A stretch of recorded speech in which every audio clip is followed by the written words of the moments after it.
Em 1993, o professor Philip Johnson, da Universidade da Califórnia, em Berkeley, convidou um grupo de cientistas e filósofos para reunirem-se numa pequena cidade na costa central da Califórnia. Eles vieram de grandes centros acadêmicos, inclusive Cambridge, Munique e a Universidade de Chicago, a fim de questionar uma ideia que tem dominado a ciência por 150 anos. A reunião em Pajaro Dunes representou um ponto decisivo para muitos de nós. Todos nós tínhamos perguntas sobre a teoria da evolução, mas quando nós nos reunimos, cada um trouxe algo de sua própria área, e de repente tivemos um vislumbre de um novo modo de olhar para a vida. Diria que este foi um período intenso na minha vida, quando percebi que existia algo muito mais intelectualmente satisfatório que o ponto de vista que tivera antes.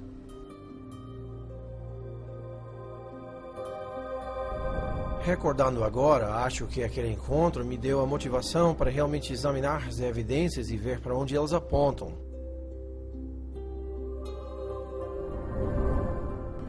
Percebi que este questionamento era maior que qualquer pessoa em matéria de ensino. Era o início de uma comunidade de cientistas que estavam agora dispostos a enfrentar o mistério fundamental da origem da vida.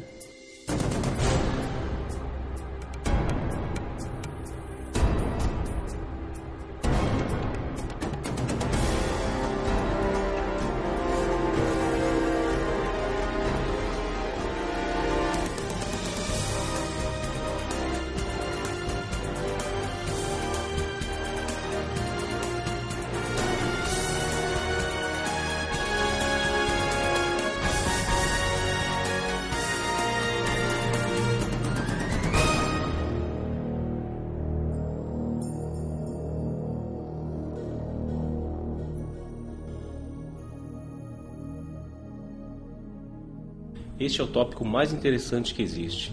De onde viemos? Como chegamos aqui? O que nos trouxe à existência? Onde nos encaixamos em relação à realidade como um todo? Considerando a diversidade e complexidade incrível da vida, inevitavelmente surge a pergunta: o que trouxe tudo isso à existência? Foi simplesmente o acaso e necessidade, ou há algo mais acontecendo? Existe um propósito, um plano, um projeto devido a uma causa inteligente? Penso que esta seja a pergunta fundamental.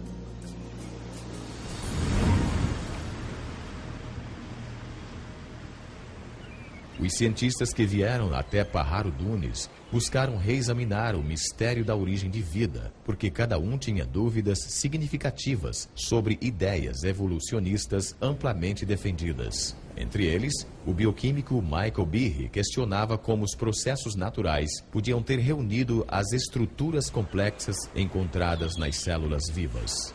Dean Kenyon era um biólogo evolucionista que não pensa mais que somente a química pode ser responsável pela origem da vida na Terra. Stephen Meyer, Paul Nelson e William Dembski buscavam uma nova abordagem que pudesse explicar a origem das informações genéticas codificadas em organismos vivos.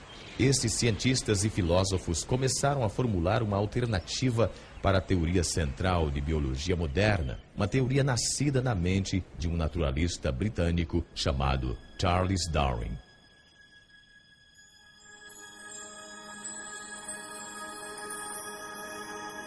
Em 1831, Darwin, com 22 anos de idade, embarcou expedição de pesquisa de 5 anos ao redor do mundo.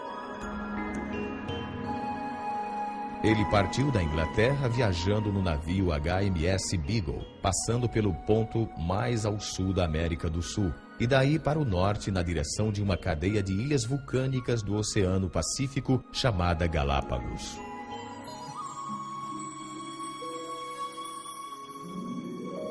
Neste arquipélago solitário, a uns 1000 quilômetros da costa ocidental do Equador, Charles Darwin encontrou uma variedade extraordinária de pássaros, répteis e mamíferos, os quais nunca tinha visto antes.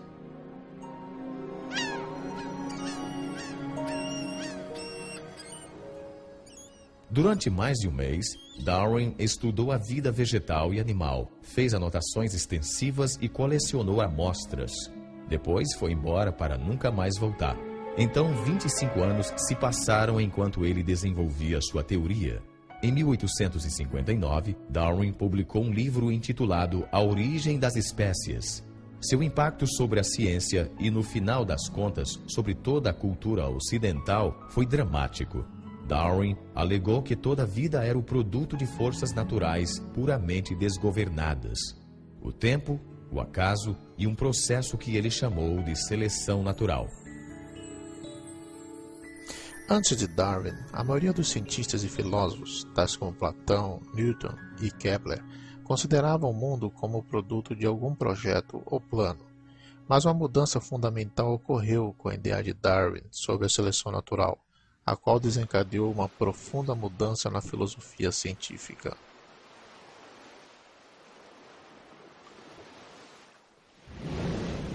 Darwin não foi o primeiro a propor a teoria da evolução.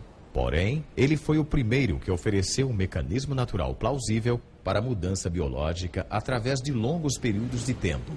Para entender como a seleção natural funciona, considere as populações de tentilhões que Darwin encontrou nas Ilhas Galápagos. Há 3 espécies de tentilhões que habitam as Ilhas Galápagos.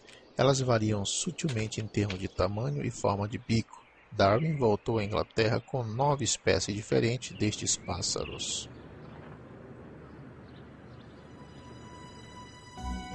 Conforme a teoria contemporânea do darwinismo, as diferenças no tamanho e na forma do bico dos pássaros são os resultados diretos da seleção natural. Um exemplo frequentemente citado tem a ver com as espécies de tentilhões que comem sementes.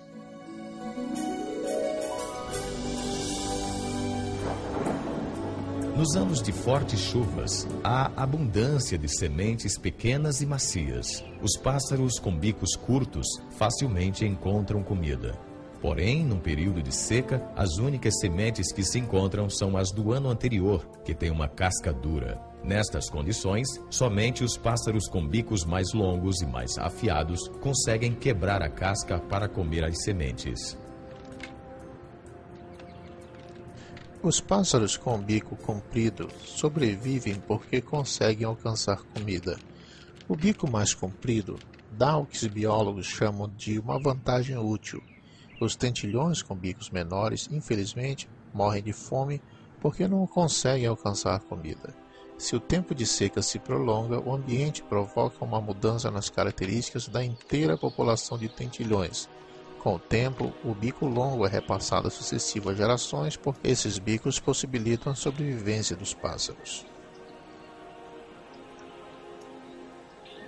A seleção natural foi uma ideia convincente. As variações físicas que eram vantajosas seriam herdadas por sucessivas gerações. Através deste processo, com o passar de muito tempo, organismos fundamentalmente diferentes surgiriam sem qualquer forma de direção inteligente. Darwin quis explicar tudo da história da vida em termos de processos naturais sem inteligência. O que encontrou foi que um processo que observava em populações domésticas também funcionava nas selvagens. O próprio Darwin era bem versado na área de criação doméstica de pombos. Ele sabia que os criadores foram capazes de realizar mudanças dramáticas numa população, selecionando somente certos espécimes para e que um processo que observava em populações domésticas também funcionava nas selvagens. O próprio Darwin era bem versado na área de criação doméstica de pombos. Ele sabia que os criadores foram capazes de realizar mudanças dramáticas numa população, selecionando somente certos espécimes para reproduzir. Por isso, sugeriu que o mesmo processo seria válido na vida selvagem. Para Charles Darwin, a seleção natural explicava o aparecimento do projeto sem um projetista. Não havia mais necessidade de invocar uma causa inteligente para a complexidade da vida. A seleção natural tornou-se um tipo de substituto para o projetista. Hoje, o darwinismo é geralmente aceito por todo o mundo científico e acadêmico. Apesar desta aceitação quase universal, um número crescente de cientistas e professores agora questiona vários aspectos principais da teoria de Darwin. Com certeza não concordamos em tudo, mas tínhamos a mesma insatisfação com o mecanismo da seleção natural. A seleção natural é um processo real e explica bem certos tipos limitados de variações, mudanças em pequena escala. De fato, temos inúmeros exemplos para isto.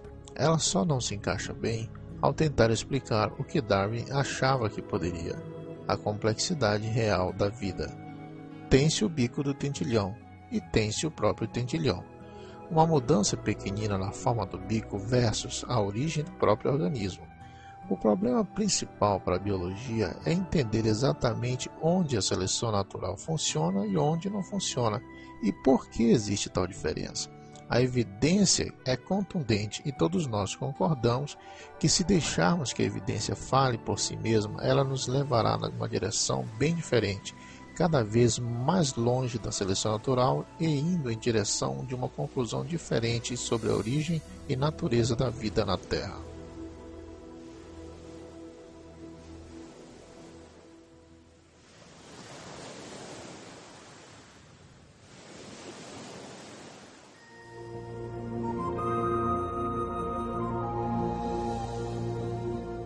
A seleção natural atua somente ao tirar vantagem de variações minúsculas e sucessivas. Ela nunca poderia dar um grande salto, mas avança a passos lentos, seguros e curtos.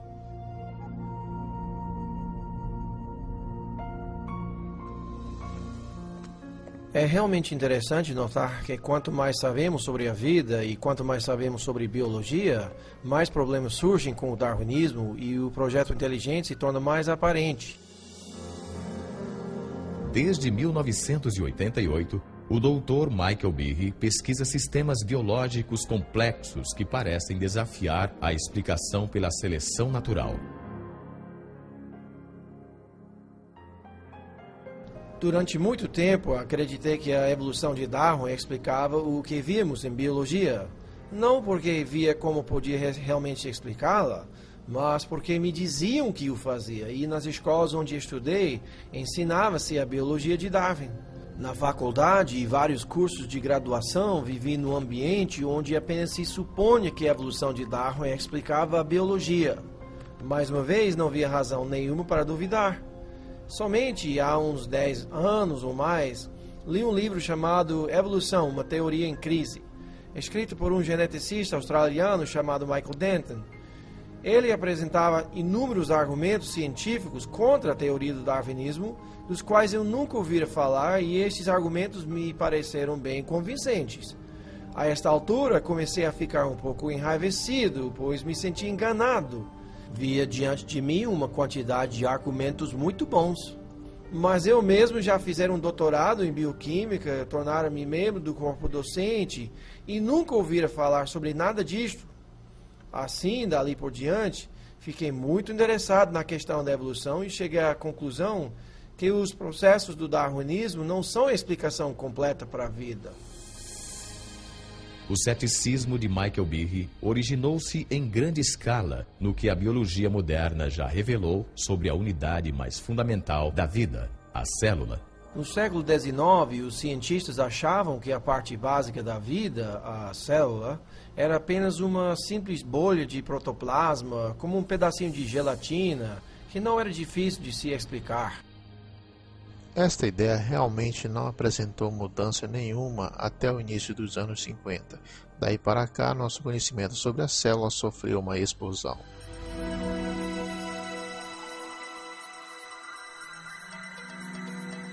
Hoje em dia, tecnologias extraordinárias revelam inúmeros mundos microscópicos. Mundos tão pequeninos que um dedal cheio de uma cultura de bactérias contém mais de 4 bilhões delas, todas abarrotadas de circuitos, instruções e máquinas em miniatura de complexidade tal que Charles Darwin jamais poderia ter imaginado. Na própria base da vida, onde as moléculas e células fazem um espetáculo, descobrimos máquinas, literalmente máquinas moleculares. Há minúsculos caminhões moleculares carregando suprimentos de um lado para o outro da célula. Há máquinas que captam a energia solar e a transformam em energia utilizável. Há tantas máquinas moleculares no corpo humano quanto há funções que o corpo tem que fazer. Se parar para pensar na audição, visão, olfato, paladar, tato, coagulação do sangue, ação de respirar, reações imunológicas, verá que tudo isto requer um batalhão de máquinas. Ao observarmos estas máquinas, perguntamos-nos de onde vieram. E a resposta da evolução darwiniana, a meu ver, é muito inadequada. No início da década de 90, numa série de palestras acadêmicas, Behe revelou suas dúvidas sobre a capacidade da seleção natural de construir máquinas moleculares complexas. Uma destas máquinas atraiu-lhe particularmente a atenção. Lembro-me da primeira vez que olhei um livro de bioquímica e vi o desenho de uma coisa chamada flagelo bacteriano, com todas as suas partes e toda a sua glória. Ela possuía uma hélice, um gancho, um eixo e um motor. Olhei para aquilo tudo e disse, é um motor de polpa. Foi projetado, não há a mínima chance de ser uma montagem aleatória de peças. Estes motores moleculares que propulsionam a bactéria dependem de um sistema de partes mecânicas intricadamente organizadas. Estas partes entram em foco quando porções de uma célula são aumentadas 50.000 vezes no microscópio. Os bioquímicos usaram micrógrafos de elétrons como este, a fim de identificarem as partes e a estrutura tridimensional do motor flagelar. Neste processo, revelaram uma maravilha da engenharia numa escala minúscula. Howard Berg, em Harvard, classificou esta máquina como a mais eficiente do universo. Algumas delas batem a 100.000 rotações por minuto e são ligadas num transdutor de sinal ou mecanismo sensorial, de modo que reagem conforme as características do ambiente. E embora girem com tal rapidez, podem parar num piscar de olhos. Leva somente 1/4 de revolução para pararem, mudarem de direção e começarem a girar a 100.000 RPM em outra direção. E, igual aos motores de polpa num barco, possuem muitas partes necessárias ao seu funcionamento. O flagelo bacteriano possui duas marchas, a que vai para a frente e a reversa, refrigeração à água e força protônica. Tem um estator, um rotor, uma junta universal, um eixo e uma hélice, os quais funcionam como peças de uma máquina. Não é apenas por conveniência que lhes damos estes nomes, esta é realmente a função deles. Desde a sua descoberta, os cientistas tentaram entender como um motor giratório poderia ter surgido através da seleção natural. Até agora, não conseguiram oferecer qualquer explicação darwiniana. A fim de ver por que precisamos entender um aspecto das máquinas moleculares conhecido como complexidade irredutível. O termo complexidade irredutível foi inventado por Mike Behe ao descrever estas máquinas moleculares. O que se diz basicamente é que se tem muitos componentes numa organela ou sistema celular, sendo todos eles necessários ao seu funcionamento. Isto é, se você remove uma peça, então perde a funcionalidade desse sistema. A ideia da complexidade irredutível pode ser ilustrada por uma máquina não biológica conhecida. Isto é, se você remove uma peça, então perde a funcionalidade desse sistema. A ideia da complexidade irredutível pode ser ilustrada por uma máquina não biológica conhecida, uma ratoeira. A ratoeira é composta de 5 partes básicas: um gancho para segurar a isca, uma mola forte, um arame fino e arqueado chamado martelo, outro gancho que prende o martelo no lugar e um suporte sobre o qual o sistema completo é montado. Se uma destas partes estiver faltando ou for defeituosa, o mecanismo não vai funcionar. Todos os componentes deste sistema irredutível complexo devem estar presentes de modo simultâneo para que a máquina possa desempenhar sua função, pegar o rato. A complexidade irredutível também pode ser aplicada a máquinas biológicas, inclusive ao motor flagelar. No final das contas, há cerca de 40 partes diferentes de proteínas que são necessárias ao funcionamento desta máquina, e se uma delas estiver faltando, então você tem um flagelo que não funciona porque o gancho está faltando, ou o eixo, ou seja o que for, ou nem mesmo se liga à célula. Em termos evolucionários, é preciso ser capaz de explicar como se pode montar este sistema gradualmente, quando não há função, até que se tenha todas as partes no lugar.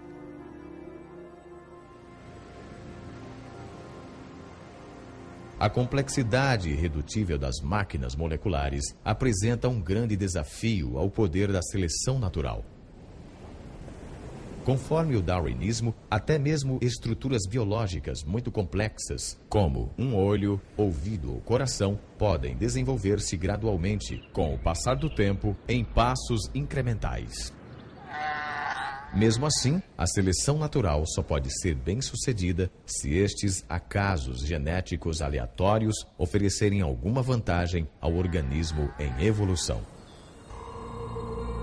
Como tentei mostrar, não é necessário supor que as modificações sejam todas simultâneas, se forem extremamente pequenas e gradativas. A seleção natural examina as menores variações, rejeitando as que são ruins, preservando e acrescentando todas as que são boas. Mas as pequenas variações favoráveis de Darwin poderiam ter produzido o flagelo bacteriano? Alguns cientistas acham que não. Como poderia algo novo como o motor da bactéria flagelar e todos os componentes que possui desenvolver-se de um aglomerado de bactérias que não possui esse sistema, quando cada mudança, de acordo com a teoria de Darwin, tem que oferecer algum tipo de vantagem? Imagine tal cenário no início da história da Terra. De algum modo, uma bactéria em evolução desenvolve uma cauda e as partes necessárias para ligá-la à parede da célula. Ainda assim, sem a montagem completa do motor, esta inovação não ofereceria nenhuma vantagem à célula. Ao invés disso, a cauda continuaria imóvel e inútil, invisível à seleção natural, que, por definição, só pode favorecer mudanças que ajudem à sobrevivência. A lógica da seleção natural é muito exigente. A menos que o mecanismo do flagelo seja completamente montado e funcione, a seleção natural não pode preservá-lo nem passá-lo à geração posterior. O que é importante sobre a seleção natural é que ela escolhe apenas vantagens funcionais. Na maioria dos casos, a seleção natural elimina as coisas sem função ou cuja função prejudique o organismo. Assim, se houver uma bactéria com cauda que não funciona como flagelo, as chances são de que a seleção natural a elimine. O único modo de se escolher um flagelo é ter um que funcione, e isto significa que se tenha todas as partes do motor bem do início. Sendo assim, a seleção natural não pode lhe dar o flagelo bacteriano. Ela apenas funciona após o flagelo já estar funcionando. Em 1996, Michael Behe publicou um livro intitulado A Caixa Preta de Darwin. No livro, ele argumenta que a seleção natural, conforme o darwinismo, não podia explicar a origem do flagelo bacteriano nem qualquer outro sistema biológico de complexidade irredutível. Behe concluiu que a complexidade integrada desses sistemas apontam para um projeto inteligente.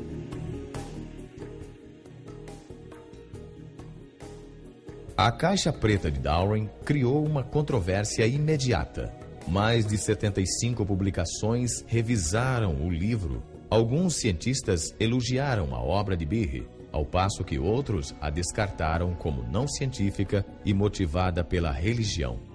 Alguns insistiam também que ele subestimara o poder da seleção natural. Argumentavam que o motor flagelar poderia ter sido criado com partes de outras máquinas moleculares mais simples, como esta bomba celular. Se os componentes da bomba já existiam, poderiam ter sido preservados pela seleção natural antes mesmo que o motor bacteriano surgisse. Esta teoria se chama coopção. Está dizendo, em essência, que a evolução ou seleção natural em algum momento pôde pedir emprestado componentes de uma máquina molecular e construir uma nova máquina com alguns destes componentes. Scott Minich pesquisou o motor flagelar durante uns 20 anos. Sua pesquisa o levou a contestar o argumento da coopção. Com o flagelo bacteriano, você se refere a uma máquina que tem 40 partes estruturais. Isso mesmo, descobrimos que 10 destas partes estão envolvidas em outra máquina molecular, mas as outras 30 são únicas. Então, onde vai consegui-las? Eventualmente, você terá que considerar que cada uma das partes originalmente tivesse outro propósito. Assim, só se pode seguir este argumento até o ponto em que surge o problema de que se está pegando partes do nada. Mas mesmo que se considere que tem-se disponíveis todas as partes necessárias à construção destas máquinas, este é apenas parte do problema, talvez ainda mais complexo. Eu considero o mais complexo são as instruções para a montagem, fato nunca mencionado pelos oponentes do argumento da complexidade irredutível. Pesquisas feitas sobre o motor bacteriano revelam um nível ainda mais profundo de complexidade, pois sua criação não só exige partes específicas, mas também uma sequência precisa de montagem. É preciso fazer as coisas na hora certa. É preciso ter o número certo de componentes. É preciso fazer a montagem em uma certa sequência. É preciso poder dizer que os montou adequadamente, de modo a não desperdiçar energia, criando uma estrutura que não vai ser funcional. Construir uma máquina molecular se compara à construção de uma casa, seguindo uma planta detalhada e uma ordem de construção. O alicerce de uma casa é feito antes de construir as paredes. O encanamento e as instalações elétricas são instalados antes de rebocar as paredes. As janelas precisam estar no lugar antes que se coloque a pedra do parapeito, e as telhas só podem ser colocadas depois da estrutura para o telhado. A mesma coisa acontece na criação de um motor flagelar. Esta estrutura é feita de dentro para fora. Conta-se o número de componentes na construção de um anel, da parte fixa do motor, e depois de montado algo diz: tudo bem, não se precisa mais desse componente. Acrescentamos então um eixo, um anel, outro eixo e um cotovelo. Quando o cotovelo chega a certo tamanho e certo grau de curvatura, mais ou menos 90 graus, termina aquele processo e então se começa a acrescentar os componentes para a hélice. Tudo isso é feito numa sequência precisa, exatamente como se constrói uma casa.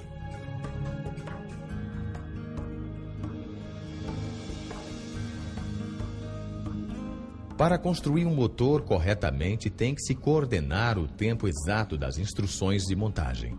Mas como a seleção natural podia fazer isso? A coopção não explica isto.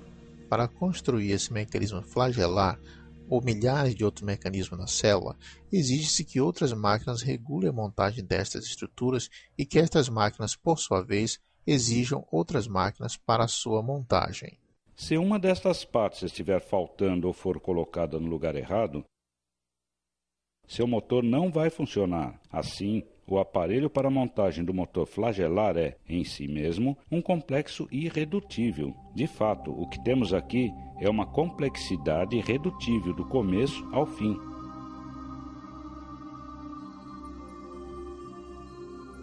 Sabemos muito sobre o flagelo bacteriano, mas ainda temos muito a aprender. Não há explicação.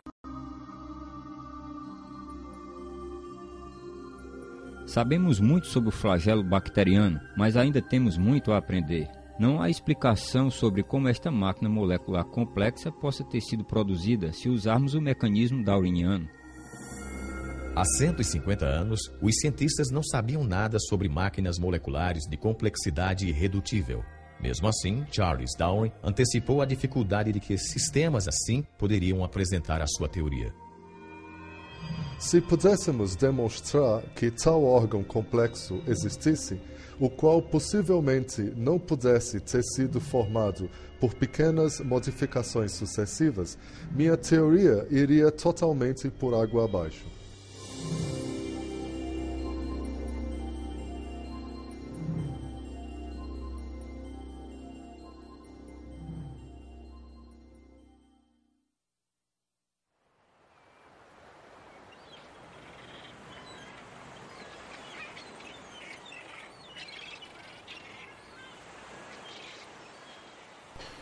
Existem realmente duas grandes perguntas na biologia. Como se conseguem formas vivas novas, com estruturas novas como asas e olhos da vida já existente? E, em segundo lugar, como a vida se originou na Terra? Sabemos que Darwin passou a maior parte da vida formulando uma resposta para a primeira destas duas perguntas. Charles Darwin comparou a história da vida na Terra a uma grande árvore cheia de galhos. A raiz da árvore representava a primeira célula viva e os galhos eram formas de vida novas e mais complexas que haviam evoluído com o passar do tempo deste primeiro organismo primitivo. Darwin tentava explicar como os galhos da árvore da vida se originaram. Tentava mostrar como a seleção natural podia ter modificado organismos existentes a fim de produzir a grande diversidade de vida animal e vegetal. Mas quando se chega à raiz da árvore, que representa a origem da primeira vida, a primeira célula viva, Darwin teve muito pouco a dizer. De fato, na origem das espécies, ele nem mesmo se refere à questão de como a vida podia se originar da matéria sem vida. Os únicos vislumbres que temos das opiniões de Darwin sobre o assunto aparecem numa carta que ele escreveu a um colega chamado Joseph Hooker.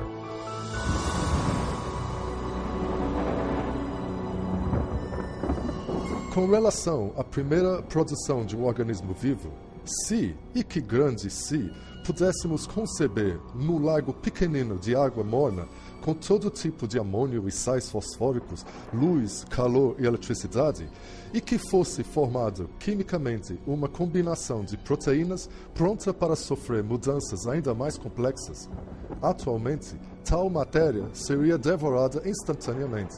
Mas, talvez, este não tenha sido o caso antes que os seres vivos fossem formados. Nos últimos anos da vida, Darwin fez muito pouco para desenvolver sua ideia da origem da primeira célula primitiva. Mas, nas décadas de 1920 e 1930, um cientista russo chamado Alexander Oparin formulou uma teoria detalhada sobre como isto poderia ter acontecido, chamada a evolução química.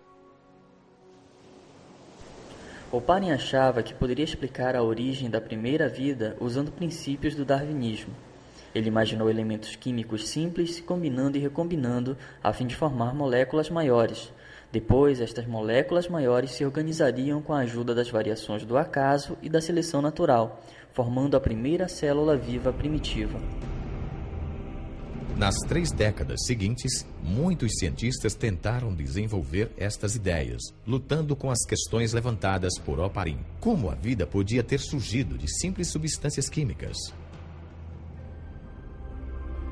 Um homem achou que sabia a resposta. O problema das origens biológicas tem sido há muito tempo, a meu ver, de um interesse real e profundo para mim, só por causa da extensão do problema e de sua importância. De onde viemos? Por que estamos aqui?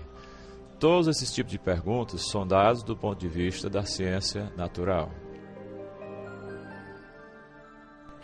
Na década de 70, Jim Kenyon foi um dos principais teóricos no mundo sobre a evolução química.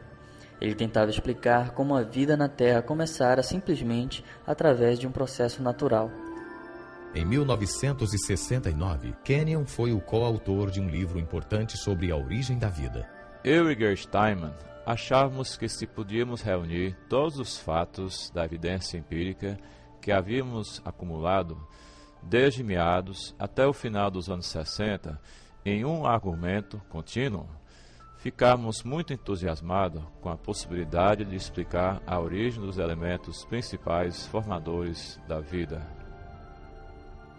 Apesar do otimismo, Kenyon tinha diante de si um problema significativo.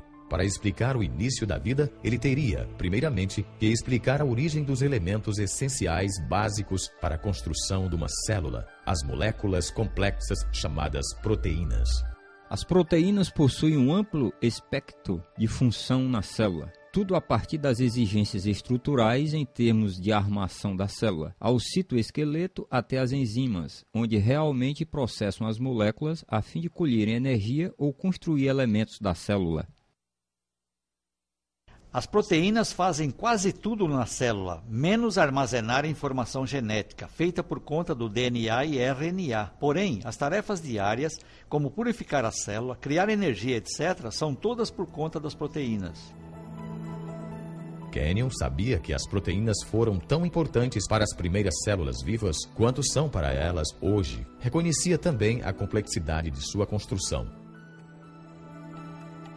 Até a década de 60, os cientistas determinaram que as células são feitas de milhares de tipos de proteínas, e a função destas moléculas se deriva da sua altamente complexa forma tridimensional. As formas de algumas proteínas permitem que elas catalisem ou disparem reações químicas, por causa do encaixe perfeito que tem com outras moléculas na célula. Ao passo que outras moléculas de proteína formam componentes estruturais que se conectam uns aos outros. As partes individuais de um motor bacteriano, como esta estrutura tipo anel, ou são feitas de uma única molécula proteica ou um aglomerado delas encaixadas de uma forma específica. Essas proteínas são feitas de unidades químicas menores chamadas aminoácidos, as quais são unidas formando longas correntes. Há um grau enorme de complexidade de arquitetura nas unidades celulares, justamente nesses aminoácidos que formam as proteínas. Na natureza, usam-se 20 tipos diferentes de aminoácidos a fim de se construir correntes proteicas. Os biólogos as comparam às 26 letras do alfabeto. As letras podem ser organizadas num número enorme de combinações possíveis. Se as letras forem organizadas corretamente, o resultado será um texto com sentido. Porém, se não forem, o resultado será apenas uma série incoerente de letras. O mesmo princípio se aplica aos aminoácidos e proteínas. Há 30.000 tipos distintos de proteínas, cada um formado com uma combinação diferente dos mesmos 20 aminoácidos. Eles se formam em correntes, geralmente com centenas de unidades de comprimento. Se os aminoácidos estiverem na sequência correta, então a corrente se dobra numa proteína que funciona. As proteínas se combinam com seus aminoácidos de tal forma que os aminoácidos se fecham uns sobre os outros numa arquitetura pré-programada pela ordem dos aminoácidos. Eles se dobram numa certa estrutura e essa estrutura é capaz de realizar certa função. Assim, todas as proteínas na célula têm um certo padrão tridimensional, baseado na organização dos aminoácidos na corrente. Esta organização é crítica. Se a sequência dos aminoácidos for incorreta, forma-se uma corrente inútil, a qual, ao invés de se dobrar numa proteína, será destruída na célula. As proteínas, como o código do computador, têm que ser exatas. A função do todo depende da organização exata de cada parte. Mas o que produz a sequência exata dos aminoácidos, que faz surgir formas e funções específicas das proteínas? Mas o que produz a sequência exata dos aminoácidos, que faz surgir formas e funções específicas das proteínas? Nas décadas de 50 e 60, as descobertas sobre a estrutura da proteína obrigaram os biólogos a confrontarem este mistério. Dean Kenyon acreditava que podia resolvê-lo. Em seu livro Predestinação Bioquímica, Kenyon e Gary Steinman propuseram uma teoria intrigante. Kenyon escreveu: talvez a vida tenha sido predestinada bioquimicamente pelas propriedades de atração que existem entre suas partes químicas, principalmente entre os aminoácidos nas proteínas. Quando o livro Predestinação Bioquímica foi lançado, eu e meu coautor estávamos totalmente convencidos que tínhamos a explicação científica para as origens.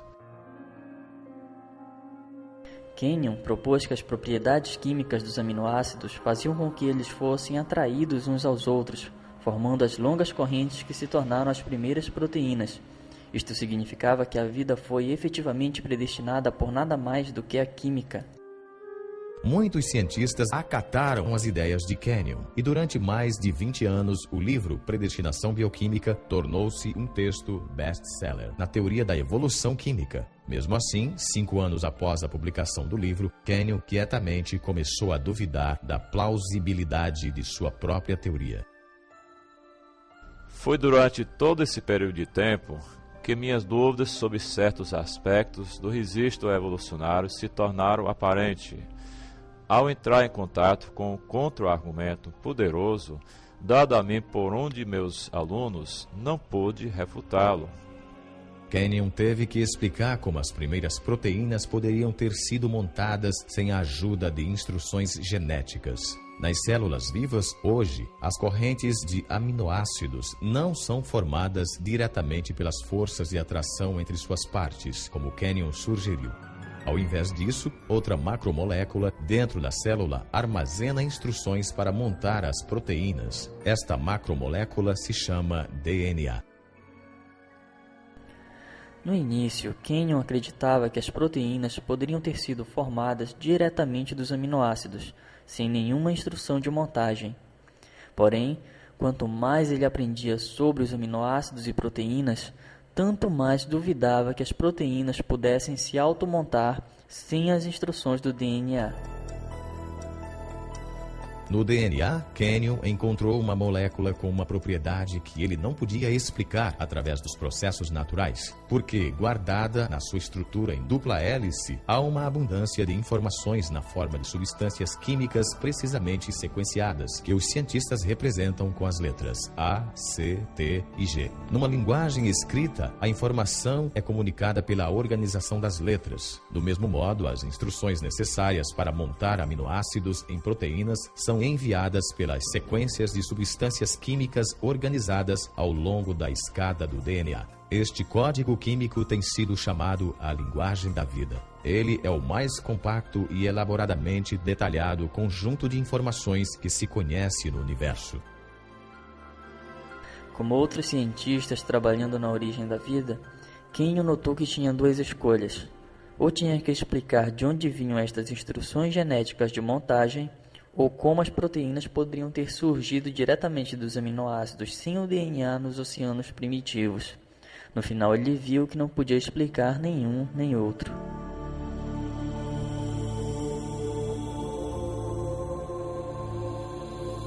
É um problema enorme. Como se pode reunir em um volume submicroscópico diminuto do oceano primitivo toda a centena de componentes moleculares diferentes de que se vai precisar, a fim de que um ciclo de autoduplicação se estabeleça?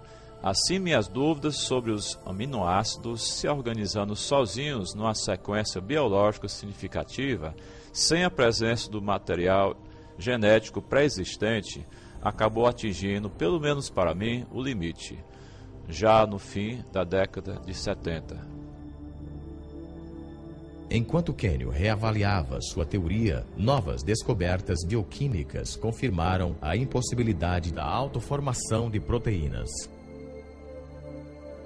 Quanto mais pesquisava, incluindo até um período no centro de pesquisa da NASA Ames, mais se tornou aparente que havia dificuldades múltiplas com a ideia da evolução química. Experiências posteriores mostraram que os aminoácidos não têm capacidade de se organizar sozinhos em qualquer sequência biologicamente significativa. Diante de dificuldades crescentes em sua própria teoria e uma quantidade cada vez maior de dados sobre a importância do DNA, Kenyon foi forçado a enfrentar a importância da informação genética. Quanto mais pensava na alternativa apresentada na crítica e no problema enorme que todos nós que trabalhávamos nesse campo havíamos deixado de tratar, o problema da origem da informação genética em si, então tive que realmente reavaliar completamente minha posição em relação às origens. Para Dean Kenyon, uma nova pergunta tornou-se o foco de sua busca pela origem da vida. Qual era a fonte de informação biológica no DNA? Se pudesse chegar à origem das mensagens codificadas no mecanismo da vida, então poderia realmente chegar a algo muito mais satisfatório intelectualmente do que a teoria da evolução química. Ainda assim, Kenyon via que tinha diante de si um número limitado de opções. Já nos anos 70, muitos pesquisadores haviam rejeitado a ideia de que a informação necessária para a origem da primeira célula fora apenas o acaso. A fim de entender por quê, considere a dificuldade de se gerar apenas 2 linhas da peça de Shakespeare, Hamlet, jogando-se as letras do alfabeto em cima de uma mesa. Depois considere as instruções genéticas específicas requeridas para a construção das proteínas simples. Isto encheria centenas de páginas de texto impresso. Logicamente, um biólogo sério não ia acreditar que a vida surgira apenas por acaso. Ao invés disso, pensava-se na seleção natural agindo nas próprias substâncias químicas a fim de produzir a primeira vida. Porém, há um problema com esta proposta. Por definição, a seleção natural não poderia ter funcionado antes da existência da primeira célula viva. Ela só pode agir sobre organismos capazes de se reproduzir, células equipadas com DNA, as quais passam as mudanças genéticas às futuras gerações. Sem o DNA não existe autoduplicação, mas sem a autoduplicação não existe a seleção natural. Assim, não se pode usar a seleção natural para explicar a origem do DNA sem supor a existência da própria coisa que se tenta explicar. O acaso, a seleção natural e a própria teoria de Kenyon sobre a auto-organização, tudo ficou sem explicar a origem da informação genética. Kenyon agora via apenas uma única alternativa. Não existe a menor chance de uma origem através da evolução química, para até mesmo a mais simples das células. Assim, o conceito da vida, sendo resultado de um projeto inteligente, tornou-se imensamente atrativo para mim e fazia muito sentido, pois combinava intimamente com as descobertas múltiplas da biologia molecular.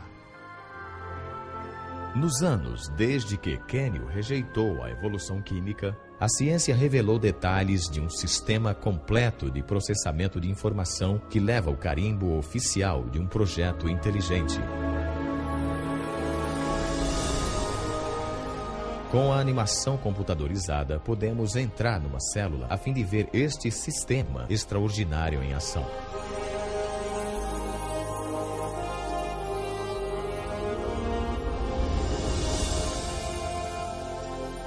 Após entrar no coração da célula, vemos os altamente enroscados fios de DNA, armazéns para as instruções necessárias a fim de se fabricar cada proteína no organismo.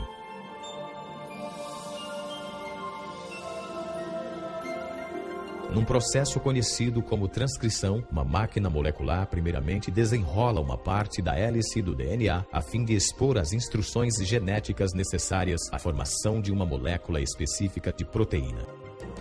Outra máquina, então, copia estas instruções a fim de formar uma molécula conhecida como RNA mensageiro. A fim de formar uma molécula conhecida como RNA mensageiro.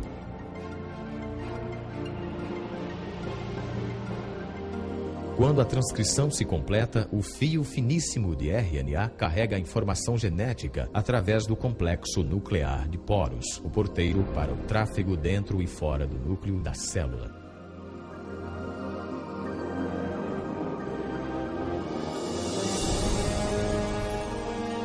O fio mensageiro de RNA é levado a uma fábrica molecular de 2 partes, chamada ribossomo. Após ligar-se a ela fortemente, inicia-se o processo de tradução.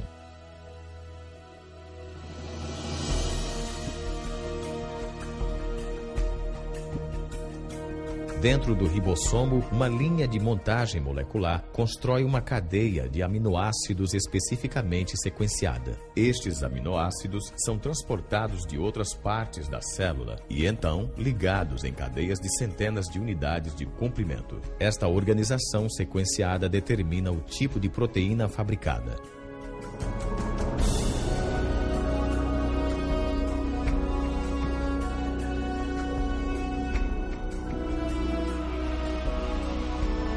Quando a cadeia fica pronta, ela se muda do ribossomo até uma máquina em forma de barril que ajuda a enrolá-la na forma exata, que será crucial à sua função.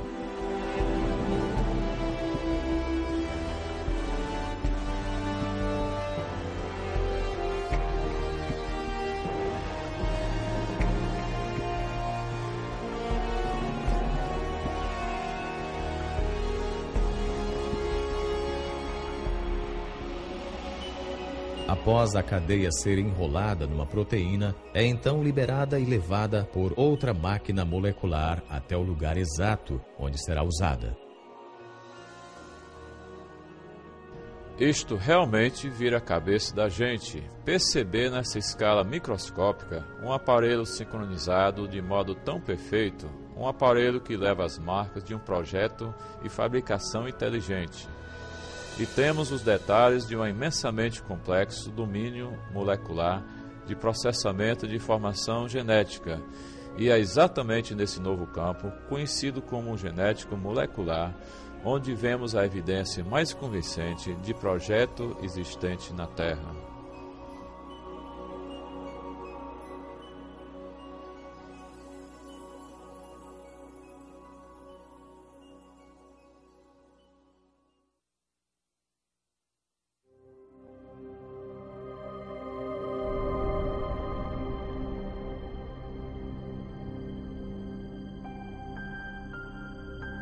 Quando observa as máquinas moleculares ou o processo incrivelmente complexo da divisão celular, quero perguntar: é possível que estas coisas possuam uma inteligência por trás delas? Será que houve um plano ou propósito para tal estrutura? A ciência deve pesquisar a verdade sobre o mundo. Nunca devemos dizer: não gosto dessa explicação, por isso vou ignorá-la. Disto, quando nos encontramos diante de um quebra-cabeça desta natureza, devemos examiná-lo à luz de cada causa possível que possa explicá-lo. Um dos problemas com a teoria da evolução é que ela anula certo tipo de causa, mesmo antes que a evidência tenha chance de falar. A causa anulada é o projeto inteligente. Desde o final do século XIX, os cientistas começaram a aceitar uma convenção, uma definição de ciência que excluía a possibilidade de um projeto inteligente como explicação científica. Essa convenção chama-se metodologia do naturalismo, o qual significa que, se quiser ser científico, você deve limitar-se a explicações baseadas somente nas causas naturais, eliminando a possibilidade do projeto inteligente. Mesmo assim, curiosamente, reconhecemos o projeto inteligente todo o tempo. É parte do nosso raciocínio comum reconhecer os efeitos de um projeto inteligente. Considere, por exemplo, estas mensagens hieroglíficas escritas nas ruínas de monumentos egípcios. Ninguém atribuiria as formas e organização destes símbolos a causas naturais, tais como tempestade de areia ou erosão. Pelo contrário, reconhecemos nelas a obra de escribas antigos, agentes humanos inteligentes. Raciocínio semelhante nos leva a concluir que as misteriosas figuras de pedra nas praias da Ilha da Páscoa não se formaram pelas ações de vento nem de água, com o passar de muitos anos. Nem presumimos que as plantas se desenvolvam nestas formas conhecidas sem ajuda. Naturalmente, fazemos estas inferências todo o tempo, e sabemos que são corretas. Mas baseados em quê? Como podemos reconhecer a inteligência? Num livro intitulado A Inferência de Projeto, o matemático William Dembski fez um progresso importante na compreensão do raciocínio sobre o projeto. Dembski identificou as características que nos fazem reconhecer a atividade de uma inteligência prévia. Quais são os passos lógicos pelos quais temos que passar a fim de chegar à conclusão de que algo é resultado de projeto? O que estou tentando fazer é estabelecer critérios confiáveis, empíricos e cientificamente rigorosos, a fim de decidir se algo foi, de fato, projetado. Estava observando essa lógica e descobri que o que se precisa é do conceito de improbabilidade e de especificação, quer dizer, padrões reconhecidos. De acordo com Dembski, detectamos corretamente a evidência da inteligência cada vez que observamos um objeto ou evento altamente improvável combinado com um padrão reconhecido. Observamos um exemplo disto nos Black Hills, em Dakota do Sul. Se você viajar pelo oeste dos Estados Unidos, verá inúmeras formas diferentes nos penhascos, a maioria sem significado nenhum. São apenas rochas formadas em vários padrões. Mas o que não se vê nas rochas são os rostos de Lincoln, Jefferson, Roosevelt e Washington. O único lugar em que se pode vê-los é em Dakota do Sul, e a razão para isto é porque um escultor excêntrico decidiu honrar estes presidentes, esculpindo o rosto de cada um deles na lateral dessa montanha. O padrão é improvável. Sabemos, porém, que houve 4 senhores, os quais foram presidentes dos Estados Unidos, que tinham padrões específicos nos seus rostos, e estes padrões combinam perfeitamente com os padrões na lateral desta montanha em Dakota do Sul. Vendo aqueles rostos, reconheço imediatamente que combinam com os rostos de 4 presidentes conhecidos. Entendo então que no Monte Rushmore temos não apenas uma configuração de rocha altamente improvável, mas também algo que combina com um padrão independente, o qual certamente indica projeto inteligente. Então temos uma probabilidade diminuta junto com a especificação. É um projeto.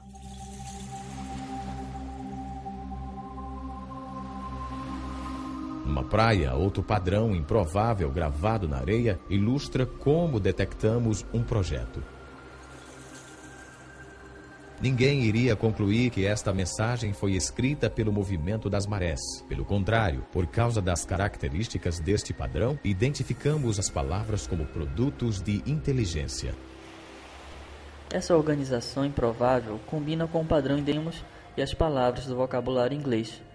Assim, é a improbabilidade da organização mais o fato que ela iguala-se a um padrão independente, que dispara para nós o reconhecimento de projeto. Esta ilustração sugere que os critérios de William Dembski para descobrir a presença de projeto são essencialmente equivalentes à informação. O tipo de informação presente não apenas em figuras, texto escrito e sequências numéricas, mas também codificada em softwares e sinais de rádio.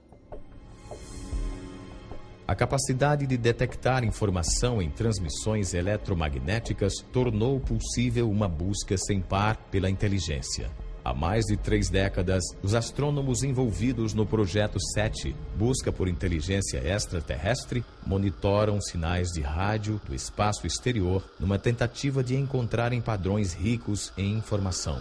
Tipicamente, os telescópios do rádio recebem ou barulho aleatório ou simples sinais repetitivos produzidos naturalmente por estrelas, galáxias e outros objetos celestiais. Mas os astrônomos reconhecem que, se algum dia identificarem um sinal carregando informação, ele confirmaria a existência de vida inteligente além da Terra. Alguns especularam que uma civilização extraterrestre poderia ter tentado comunicar-se transmitindo mensagens na linguagem universal da matemática. Talvez... Alguns especularam que uma civilização extraterrestre poderia ter tentado comunicar-se transmitindo mensagens na linguagem universal da matemática, talvez através de um padrão reconhecível como uma série de números primos. Isso não acontece por acaso. É preciso haver complexidade ou improbabilidade, muitos números primos e também um padrão. E é preciso que seja tipo certo de padrão, não a um imposto por você. Até hoje, as pesquisas do Projeto 7 ainda não detectaram nenhum padrão ou informação que mostre inteligência lá fora.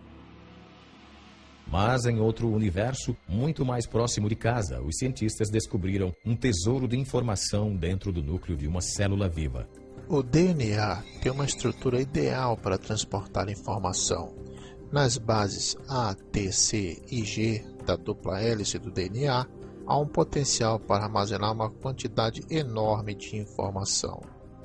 Não há nenhuma entidade no universo conhecido que armazene e processe mais informação de modo tão eficiente quanto a molécula do DNA. Um complemento total de DNA humano possui 3 bilhões de caracteres individuais. A análise das regiões codificadas da molécula do DNA mostra que seus caracteres químicos possuem uma organização específica para transmitir instruções detalhadas, tais como as letras numa sentença compreensível ou dígitos binários num código de computador. Bill Gates já disse que o DNA é como um programa de computador, apenas muito mais complexo. E se refletir nisso, verá que é uma observação altamente sugestiva, porque sabemos que Bill Gates não emprega vento, nem erosão, nem geradores de números aleatórios a fim de gerar seu software. Pelo contrário, ele emprega engenheiros inteligentes, engenheiros de software. Assim, tudo o que sabemos por experiência própria sugere que sistemas ricos em informação surgem de um projeto inteligente. Mas o fato é que há informação na vida, em cada célula viva de cada organismo vivo. De onde vem essa informação? Nos últimos 15 anos, o filósofo e cientista Stephen Meyer tem trabalhado a fim de responder a esta pergunta. Meyer desenvolveu um argumento para demonstrar que um projeto inteligente oferece a melhor explicação para a origem da informação necessária à construção da primeira célula viva. É parte de nosso conhecimento básico que agentes inteligentes podem produzir sistemas ricos em informação. Sabemos hoje que não há explicação natural, nem causa natural que produza informação, nem seleção natural, nem processos auto-organizacionais, nem por acaso. Mas sabemos de uma causa que é capaz de produzir informação, que é a inteligência. Por isso, quando as pessoas reconhecem que houve projeto pela presença da informação no DNA, elas efetivamente fazem o que se chama nas ciências históricas de uma inferência à melhor explanação. Portanto, quando descobrimos um sistema na célula rico em informação, especificamente na molécula do DNA, podemos concluir que uma inteligência teve um papel na origem desse sistema, mesmo que não estivéssemos lá para observar este sistema vindo a existir. A obra de Meyer faz parte agora de um amplo estudo de caso científico para o projeto inteligente que surgiu de uma reunião de cientistas e filósofos na costa central de Califórnia em 1993. O objetivo deles era avaliar uma ideia que está dominando a biologia há mais de um século. No processo, fizeram nascer uma teoria que se tornou conhecida como Projeto Inteligente. A grande promessa do projeto é que ele nos dá um instrumento novo, o qual deve fazer parte da caixa de ferramentas da ciência. As causas inteligentes são reais, elas deixam evidência de sua existência, e uma ciência saudável é aquela que busca a verdade e deixa a evidência falar por si mesma. O argumento para o projeto inteligente se baseia na observação de fatos. Essa é a minha definição de uma boa ciência, a observação dos fatos. Quando observamos os fatos como Michel Berry tem feito, o que vemos? Vemos um padrão fantástico de complexidade interrelacionada. E o modo como chegamos à conclusão do projeto inteligente para o flagelo bacteriano é o mesmo pelo qual tiramos conclusões sobre o motor de polpa. Com o motor de polpa, vemos como as partes interagem e sabemos que alguém fez isto. O raciocínio é o mesmo para as máquinas biológicas. Por isso, a ideia do projeto inteligente é completamente científica. Com certeza existem implicações religiosas, mas não depende de premissas religiosas. Quando olho para a evidência de modo objetivo, sem eliminar a possibilidade do projeto, o projeto pula para cima com uma explicação mais provável. E é por isso que acredito que seja verdadeiro. Acho que o projeto voltou para a mesa de discussões. Não podemos explicar estes sistemas pela lei natural. E se estamos mesmo buscando a verdade, se são de fato projetados, e se temos que ser engenheiros para entendê-los, então eu pergunto, qual é o problema? Temos que ir até onde os dados nos levam. E as implicações, tudo bem. Realmente há implicações metafísicas profundas, mas é assim mesmo. É uma ideia muito forte a de que o universo é racional e compreensível. subscrito por uma inteligência suprema que queria que este mundo fosse compreendido. É algo que transcende o programa da ciência, algo que traz significado ao mundo. Se tudo fosse apenas uma montagem caótica, então não haveria razão para se esperar qualquer propósito lá fora. Mas, de fato, se for produto de uma mente, então a ciência se torna este projeto enorme e maravilhoso de se resolver o quebra-cabeça, no qual se espera achar propósito, beleza e compreensibilidade. Há 150 anos, Charles Darwin transformou a ciência com a teoria da seleção natural. Hoje, esta teoria enfrenta um desafio incomparável. O projeto inteligente acendeu uma centelha, tanto de descoberta quanto de intenso debate sobre a origem da vida na Terra. E por um grupo cada vez maior de cientistas, representa um paradigma, uma ideia com o poder de, mais uma vez, redefinir as bases do pensamento científico. Durante o século XIX, os cientistas acreditavam que haviam duas entidades fundamentais, a matéria e a energia. Mas ao entrarmos no século XXI, há uma terceira e fundamental entidade que a ciência tem obrigação de reconhecer, a qual é a informação. Assim, ao encontrarmos a biologia da era da informação, cresce a suspeita que o que vemos na molécula do DNA é realmente obra de uma mente, obra de inteligência, algo que só pode ser explicado pelo projeto inteligente.